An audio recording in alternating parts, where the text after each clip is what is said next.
Bom, pessoal, boa noite. Estava escolhendo o tema, o convidado para mestrar.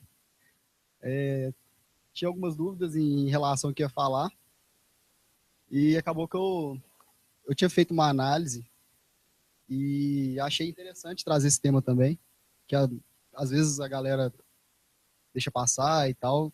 Eu, e é um tema um pouco até chato de palestrar às vezes, mas é bom de mostrar as ferramentas, as opções, as dificuldades de cada um. Bom, eu sou Paulo Gama, conhecido por Feijão, todo mundo chama de Feijão. Sou Dev OS na Sambatec, de Lavras para o mundo, como diria o Jean.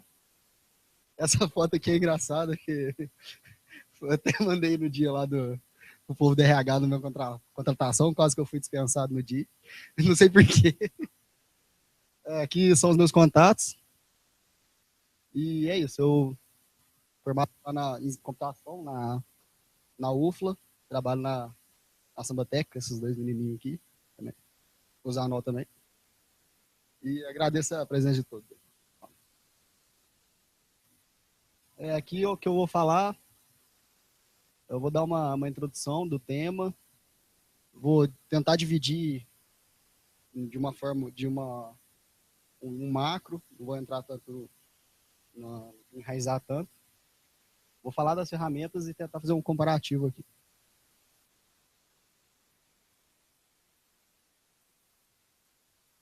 Eu dividi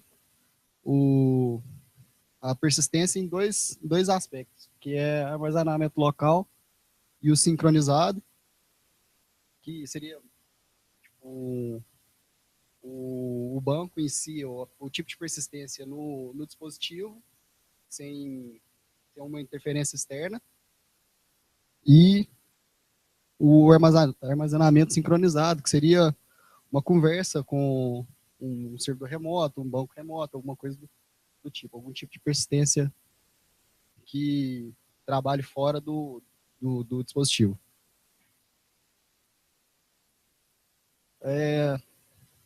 São várias ferramentas, várias tecnologias que a gente tem para esse tipo de, de persistência de dados.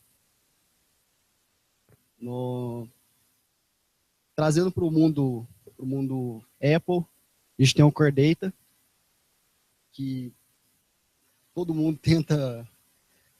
No começo é uma curva de aprendizado bem forte, você toma porrada pra caramba, até você entender, até você começar a aprender, desenvolver e andar com as próprias pernas, você tem que consultar muita coisa, você tem que batalhar em muita coisa. O FMDB, eu coloquei, mas ele é um wrapper do SQLite. Coloquei ele aqui para representar os outros, que normalmente a galera não usa o SQLite puro, usa ele com umas ferramentas para auxiliar. O Realm, que é uma ferramenta, uma tecnologia que está crescendo absurdamente.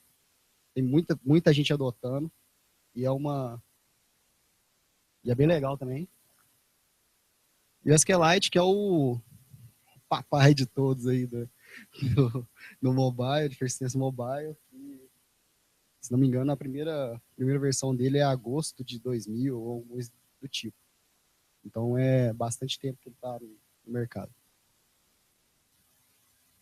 Bom, o Core Data, eu tentei dividir em pontos positivos e pontos negativos as opções.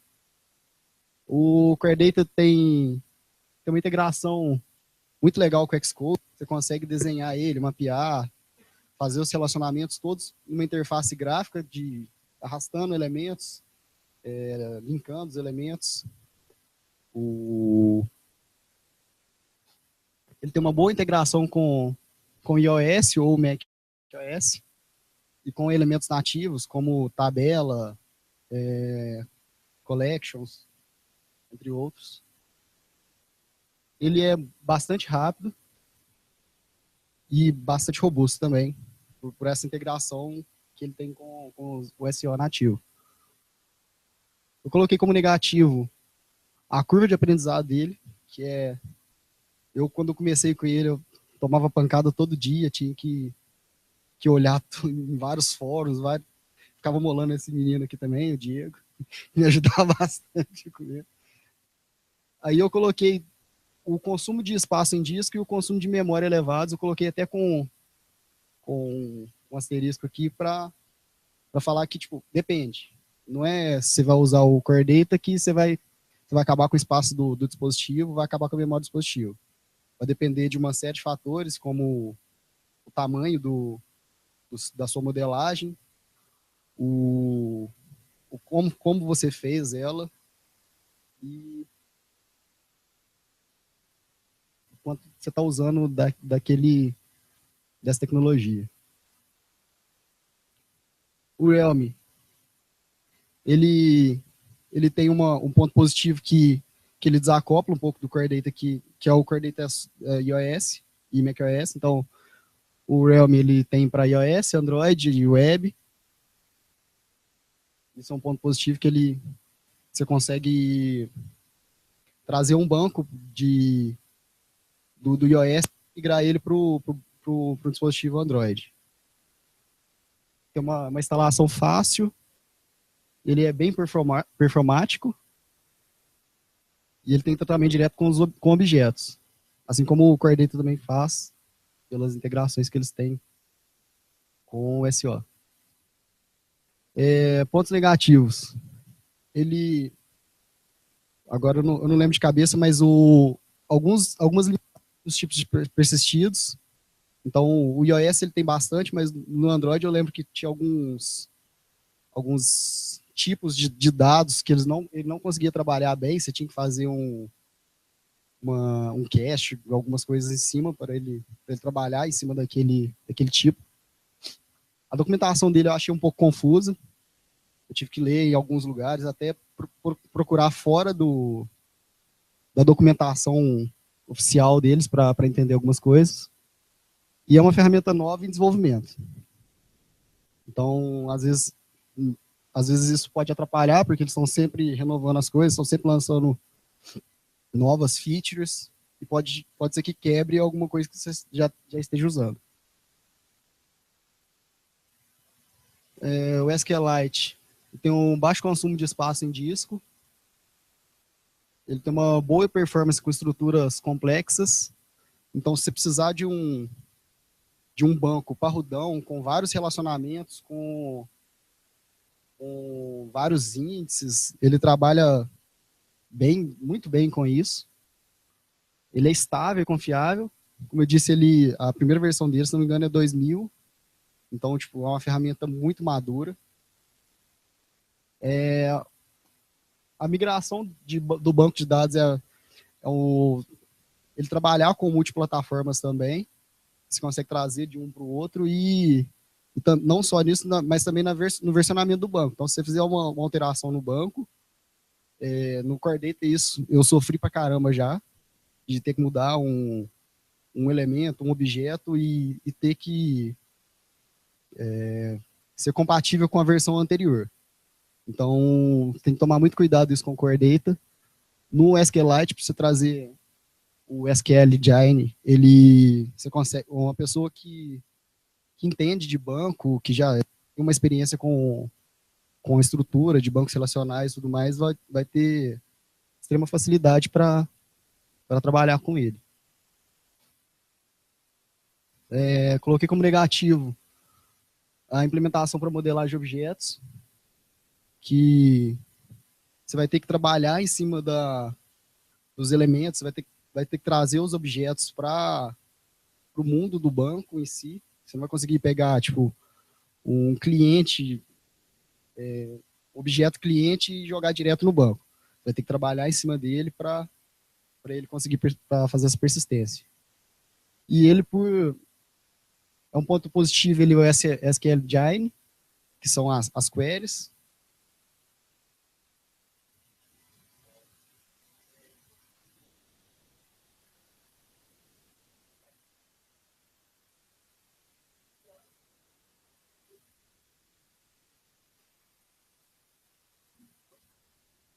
Isso, isso.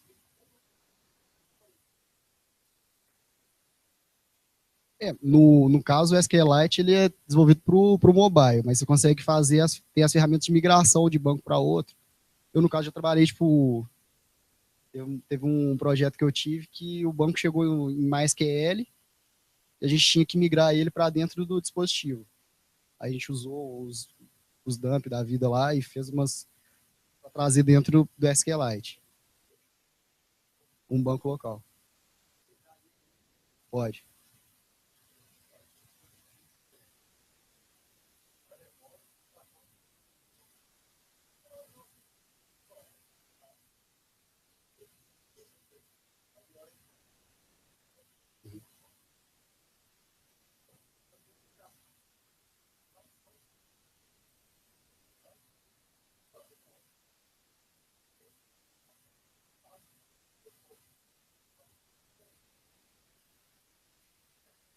Aham, entendi, entendi. É que no caso, tem,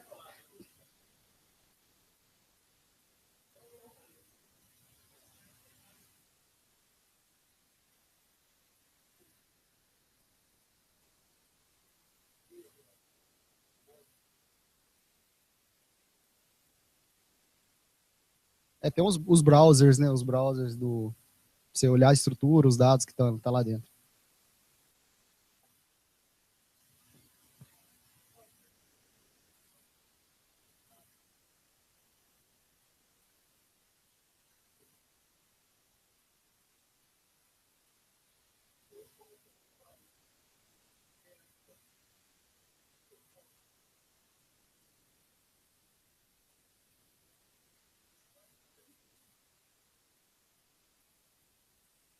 Isso.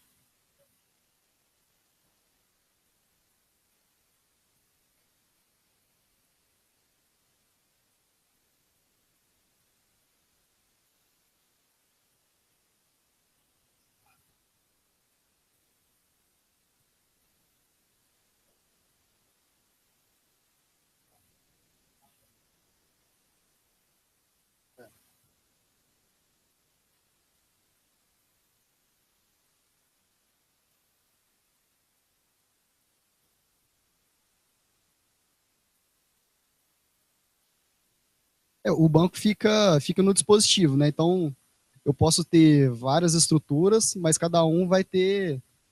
Tipo, eu estou usando aqui e estou armazenando os meus dados. O Diego está aqui com o dele, armazenando os dados deles. Então, os nossos dados não estão conversando. Cada dispositivo tem os seus dados e a estrutura em si fica, mas o que está sendo armazenado, cada um vai ter o seu. Eles não estão sendo conversados, mas tem várias ferramentas para fazer isso, para ter essas integrações. Isso. Não. Que aí seria o próximo ponto, que aí tem outras coisas que abrangem, outras. E, e essa parte de verboso que você vai. Eu quero pegar todos os dados de tabela X. Então você vai ter que dar lá um select, não sei o que, não sei o que. Você vai ter que fazer uma query e é bom por um lado, se você já traz o conhecimento de um dev que já mexe com o banco, que ele já vai saber tudo, como fazer, só que vai ficar verboso. É diferente de um core data, de um realm que você só fetch all. Aí ele faz a mágica lá e traz todos os dados para você. Aqui eu trouxe um comparativo. É... Eu até piscando aí, que é muito branco. Mas trouxe um comparativo aqui. Eu tirei a fonte é do Realm. Eles fizeram os benchmarks mesmo. Então aqui tem um count. Ele faz um count no banco de 200 mil registros. E aqui o maior dado é o melhor. Então aqui está o Realm. Ele consegue trazer vários desses registros do count do registro bem mais rápido do que a comparação com o SQLite. O FMDB que vai trazer nesse caso, trouxe o mesmo resultado, eles vão trabalhar na mesma tecnologia, só o FMDB ele faz ele abstrai um pouco as coisas do SQLite, e o Core Data que está um pouco abaixo desses outros em relação a esse count. Aqui o insert, ele está inserindo 200 mil registros em uma simples transação, e aqui também o maior é o melhor. Então, nesse caso, o SQLite trabalha muito melhor do que as outras tecnologias nesse tipo de conceito, tipo o insert, o delete, o alter. Então, ele consegue trabalhar de mais performático do que os outros.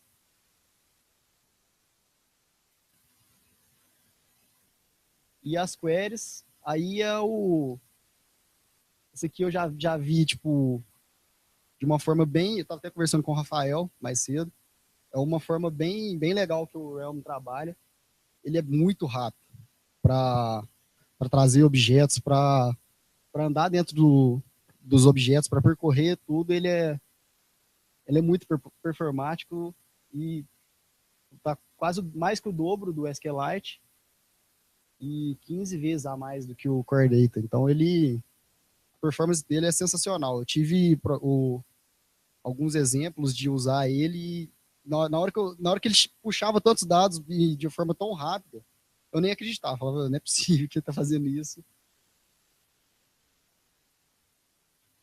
É um benchmark um pouco, pode ser um pouco roubado, que até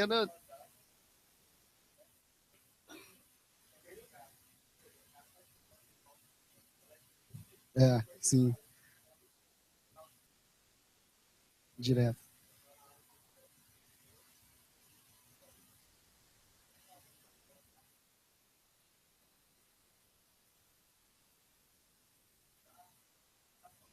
E sai fazendo. Eu vi, auxiliam, assim. Eles trouxeram um pouco para fazer um pouco na propaganda deles e tal, que seria até uma coisa do site deles, mas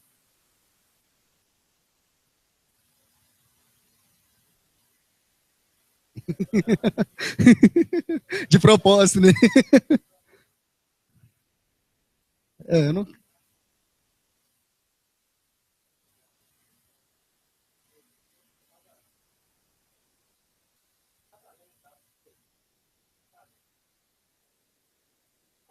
sim. A gente estava até conversando antes daqui, eu e o Rafael, que ele meio que faz os objetos por demanda, né? Então você vai precisando, ele vai te entregando. Você vai precisando, ele vai te entregando. Então a velocidade dele é impressionante por isso também. Que ele consegue trazer sob demanda, não só trazer aquela carga inteira, às vezes você não vai precisar daquilo tudo naquele momento. Se você queira, ele não vai trazer na hora que você precisar.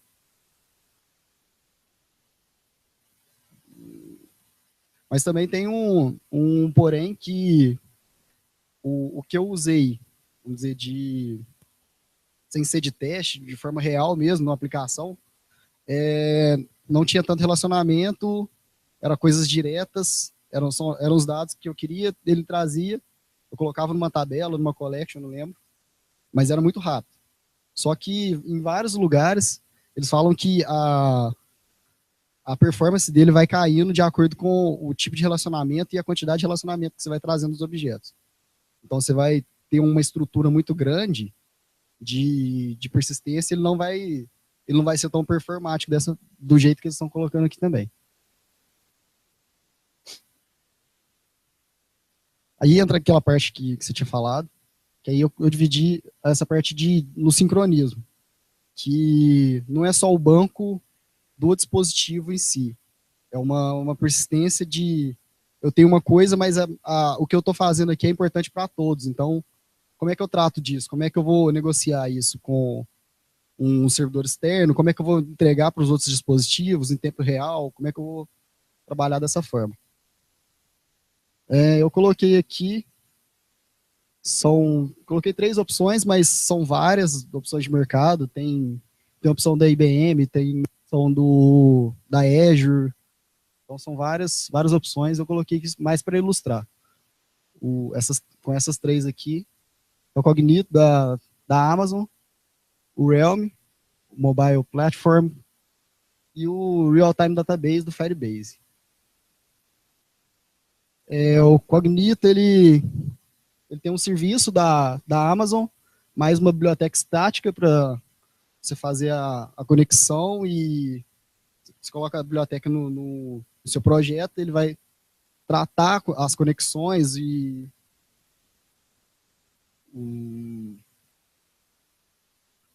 o tipo de interação que você vai ter com aquele servidor, ele vai trazer todos em cima desse serviço.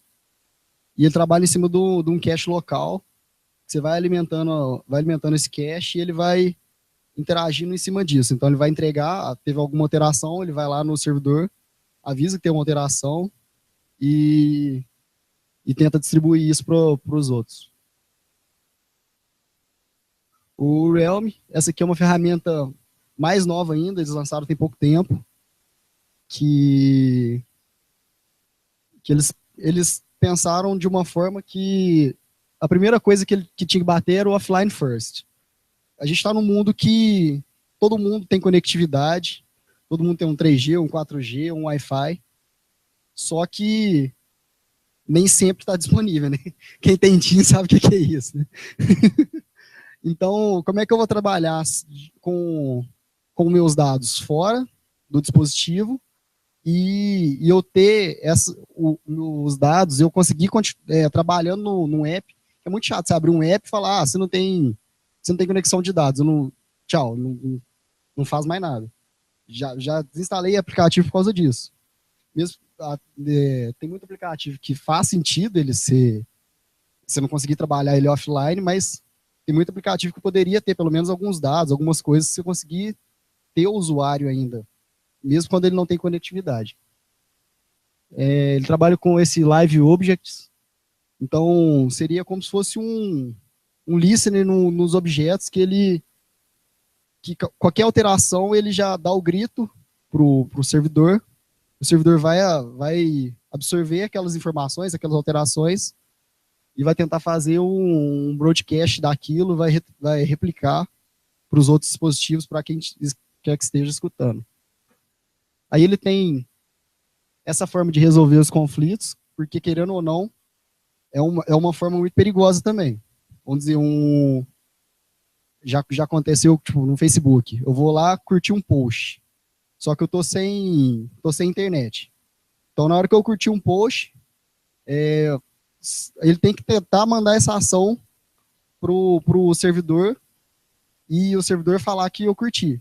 Só que se o dono do post não foi lá excluir o post naquela hora, qual a ação que vai valer? Se é o meu curtir, o excluir? Então ele tem uma série de conflitos, mas para resolver ele, mas você pode fazer várias regras que você define quais são as prioridades, quais são os meios de resolver isso. E aqui é o Real-Time Database, que é do Firebase. Ele é um banco que você configura ele você vai criando uma árvore JSON ou NoSQL, Cloud Database. É bem legal, o Firebase está vindo para arrebentar. São várias ferramentas muito, muito fortes. Essa aqui é uma delas. Eu tô trabalhando com algumas coisas, estou fazendo uns projetinhos com ela, e é muito legal a forma que ele integra as ferramentas do Firebase com o real-time, do jeito que ele te entrega todas essas tecnologias, você trabalhar com a persistência dos dados lá. E é muito rápido, é muito, muito legal de você trabalhar. Até no Digital Day que a gente veio aqui, a gente fez um aplicativo de chat que usava ele. Foi bem legal, que é muito rápido. O sincronismo dele com o broadcast que ele faz depois com todos os dispositivos. É muito rápido as interações. Aí ele tem uma instância em cada dispositivo. E essa instância fica a cada alteração nela, você tem uma notificação pro o servidor mestre e ele trata de redistribuir isso, de compartilhar para todos os dispositivos. Ele trabalha em cima dessas security rules, que são as regras de banco. Você pode criar regras de acesso, o que determinado usuário pode acessar ou não, o que eu posso fazer, o que eu posso ver de conteúdo. É bem legal, é bem simples, que às vezes você faz uma regra bem parruda em 2 linhas de lá na regra deles lá, e tipo assim, eu não vou conseguir acessar os dados pessoais do Diego. Isso em 2 linhas, eu não vou ver seus nudes, cara.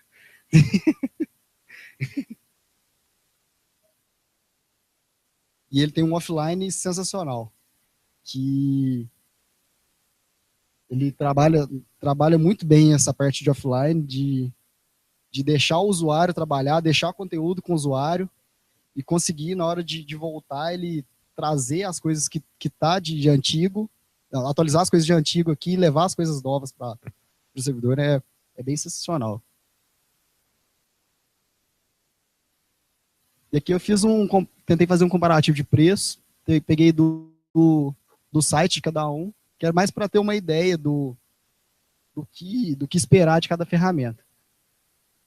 O Cognito, ele tem 15 centavos de dólar a cada 10 mil operações e 15 centavos a cada giga por mês. Ele tem aquele trial da Amazon, que você pode usar ele durante 12 meses. Ele entra nesse processo também. O Realme, ele tem 3 divisões, que é o Spark, o Flame e o Blaze. O Spark, ele é grátis, mas ele é bem limitado. Tipo, se não me engano, são 10 gigas do todo, algumas limitações por requisição durante o mês.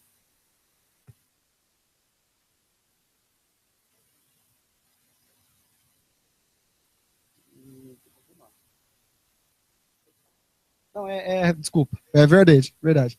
Aqui é o do Firebase, desculpa. E aqui é o do Realme, ele tem o desenvolvedor é grátis, mas ele é bem limitado também. E no próprio site lá, o plano empresarial, você tem que fazer um form lá e mandar para eles. Aí eles vão te retornar o preço. Então eu nem sei qual que é, né? É caro.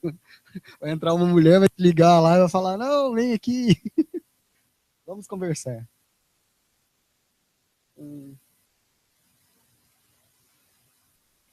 Bom, no mais era isso que eu queria falar. Se tiver alguma dúvida.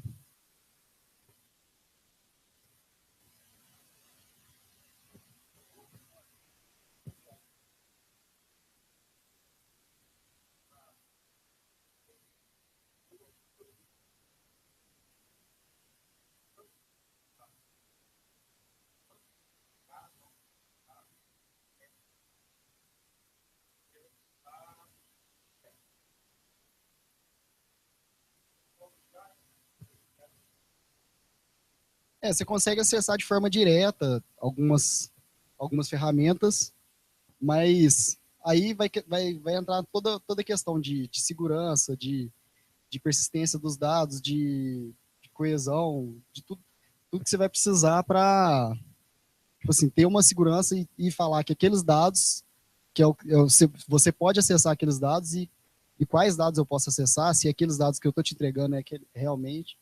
Normalmente é utilizado uma API para abstrair, né? Então você vai ficar independente da tecnologia que está lá por trás, você vai só pedir o que você quer, e independente do que está lá por trás, você vai retornar os dados.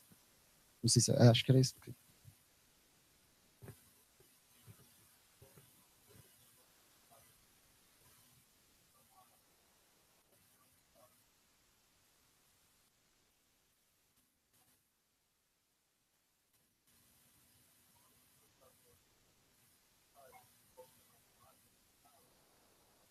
Bom, eu coloquei aqui como ponto positivo do SQLite por isso, que você usa as queries de migração de banco, alter table e tudo mais, e você não vai quebrar as versões anteriores e tudo mais. O Core Data e o Realm você tem que tomar muito cuidado com ele. O Realm tem se não me engano, é uma chavinha que você coloca, tipo um número de versão. Aí você incrementa essa chavinha para ele falar, eu tenho que olhar a estrutura que era e trazer a estrutura que é agora. Só que se você esquece dessa, ele quebra, ele cracha na hora, porque normalmente você importa isso na App Delegate lá na hora que tá abrindo o app. Então, na hora, você vai lá e rodar, vai crashar.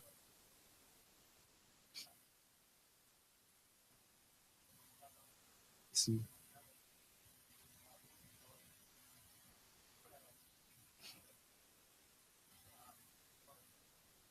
Eu,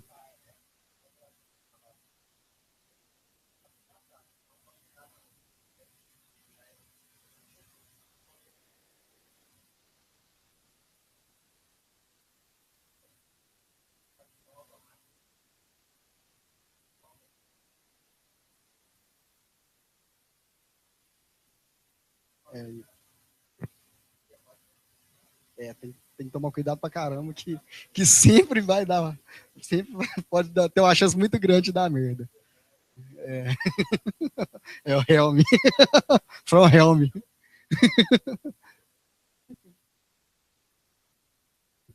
Bom, acho que era isso, então. Obrigado.